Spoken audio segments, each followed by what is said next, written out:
Hello NEET candidate, Karnataka state ने MBBS course के लिए मॉप अप राउंड का शेड्यूल रिलीज़ कर दिया है।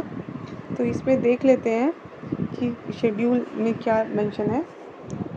तो देखिए, इसमें ये लिखा है कि राउंड 1 और राउंड 2 से जो भी अनअलॉटेड मेडिकल सीट्स हैं वो सारी मॉप अप राउंड में अब अलॉटमेंट के लिए अवेलेबल होंगी। तो मॉप अप राउंड में जो भी कैंडिडेट पार्टिसिपेट करना चाहते हैं MBBS कोर्स की सीट्स के लिए, तो उन सभी कैंडिडेट्स को एक तो मेडिकल कोर्स फ़ी डिपॉज़िट करना होगा, और ऐसे कैंडिडेट जिन्होंने सिक्योरिटी डिपॉज़िट सेकेंड राउंड में पे किया था और अगर उन्हें कोई भी मेडिकल सीट नहीं मिली है तो उन्हें भी मेडिकल कोर्स फ़ी डिपॉज़िट करना होगा। तो ये जितना भी मेडिकल कोर्स फ़ी डिपॉज़िट है, इसमें से जो उन्होंने सिक्योरिटी डिपॉज़िट पे किया है तो उसको डिडक्ट करने के बाद जितना भी अमाउंट बनता है वो उन्हें पे करना होगा। अगर कैंडिडेट को इस राउंड में मेडिकल सीट मिलती है तो जो ये मेडिकल कोर्स फ़ी डिपॉज़िट है वो जो उनकी ट्यूशन फ़ी है उसमें एडजस्ट हो जाएगा। अगर कैंडिडेट को मेडिकल सीट मिलती है मॉप अप राउंड में और अगर वो कॉलेज को ज्वाइन नहीं करता, रिपोर्ट नहीं कर पाता किसी वजह से, या अपनी मेडिकल सीट को कैंसिल करना चाहता है, तो जो ये मेडिकल कोर्स फ़ी डिपॉज़िट है ये फॉरफिट हो जाएगा, यानी कि ये रिटर्न नहीं होगा और कैंडिडेट को पेनल्टी अमाउंट भी पे करना होगा। और वो फिर जो नेक्स्ट ईयर्स की जो काउंसलिंग है, चाहे उसमें ऑल इंडिया कोटा हो या स्टेट कोटा हो, उसमें पार्टिसिपेट करने के लिए एलिजिबल नहीं रहेगा।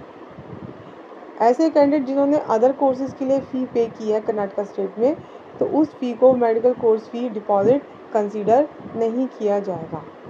तो कैंडिडेट्स को ये मेडिकल कोर्स फ़ी डिपॉज़िट करनी होगी।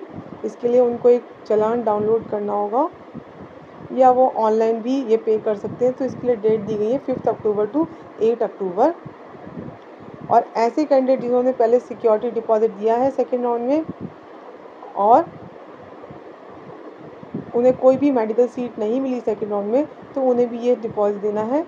तो ये मैंने आपको बताया कि उनको ये अमाउंट पे करना है, तो वो सिक्योरिटी डिपॉज़िट अमाउंट को डिडक्ट करने के बाद इस मेडिकल कोर्स फ़ी का जितना अमाउंट बनता है वो पे करना होगा। तो इसमें गवर्नमेंट कोटा की सीट्स के लिए आपको पे करना होगा 1,54,321, प्राइवेट सीट्स के लिए 12,0867, जो प्राइवेट सीट्स हैं प्राइवेट यूनिवर्सिटी में उसके लिए 20 लाख, जो NRI कोटा की सीट्स हैं और क्यू कैटेगरी की सीट्स हैं उसके लिए पे करना होगा 25 लाख। इसके बाद एलिजिबिलिटी देख लेते हैं कि इसमें इस राउंड में कौन कैंडिडेट्स पार्टिसिपेट करने के लिए एलिजिबल है। तो ऐसे कैंडिडेट जिन्हें कर्नाटका में कोई भी मेडिकल सीट अभी तक नहीं मिली है फर्स्ट और सेकेंड राउंड में, या ऐसे कैंडिडेट जिन्हें मेडिकल सीट मिली थी बट उन्होंने उस सीट को छोड़ दिया है, तो ऐसे कैंडिडेट एलिजिबल होंगे मॉप अप राउंड में पार्टिसिपेट करने के लिए।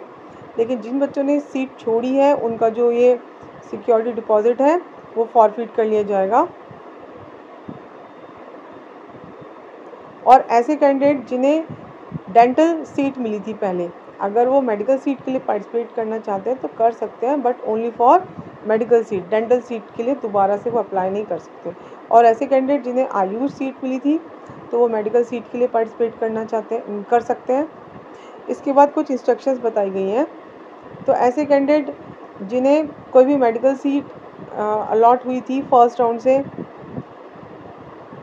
या सेकेंड राउंड से, तो वो एलिजिबल नहीं होंगे मॉप अप राउंड, जो ये मेडिकल कोर्सेज़ के लिए जो ये मॉप अप राउंड हुआ है इसके लिए वो एलिजिबल नहीं होंगे। और ऐसे कैंडिडेट जिन्हें फर्स्ट एंड सेकेंड राउंड से मेडिकल सीट मिली थी और उन्होंने फ़ी पे की है तो वो भी एलिजिबल नहीं रहेंगे इस राउंड के लिए। और ऐसे कैंडिडेट जिन्होंने सीट्स के अलॉटमेंट के बाद कॉलेज को रिपोर्ट किया था first and second round of all India quota, यानी कि जिन्हें ऑल इंडिया कोटा से फर्स्ट एंड सेकेंड राउंड में सीट अलॉट हुई है और उन्होंने रिपोर्ट किया है, या जिन कैंडिडेट्स को ऑल इंडिया कोटा के मॉप अप राउंड से सीट अलॉट होगी डीम्ड यूनिवर्सिटीज़ के लिए, सेंट्रल यूनिवर्सिटीज़ के लिए, वो भी एलिजिबल नहीं रहेंगे कर्नाटका स्टेट के मेडिकल मॉप अप राउंड के लिए। कैंडिडेट्स को ये बोला गया है कि एक बार जो भी सीट मैट्रिक्स है वैकेंट सीट्स का वो देख लें, उसके बाद ही पार्टिसिपेट करें इस राउंड में। ऐसे कैंडिडेट जो ऑलरेडी आयुष और डेंटल कॉलेज में एडमिशन ले चुके हैं तो वो इस राउंड को में पार्टिसिपेट कर सकते हैं, लेकिन उन्हें अपने प्रीवियसली अलॉटेड कॉलेज से जो ओरिजिनल डॉक्यूमेंट्स हैं वो खुद ही लेके आने होंगे अगर उन्हें कोई new college, medical college allot होता है। तो ऐसा अगर होता है कि उन्हें कोई न्यू मेडिकल कॉलेज अलॉट होता है तो पहले जिस भी कोर्स में उन्होंने एडमिशन लिया था वो अपने आप ही ऑटोमेटिकली कैंसिल माना जाएगा। और मॉपअप राउंड में अगर कोई भी सीट अलॉट होती है तो कैंडिडेट को कंपल्सरीली उस अलॉटेड कॉलेज को ज्वाइन करना होगा।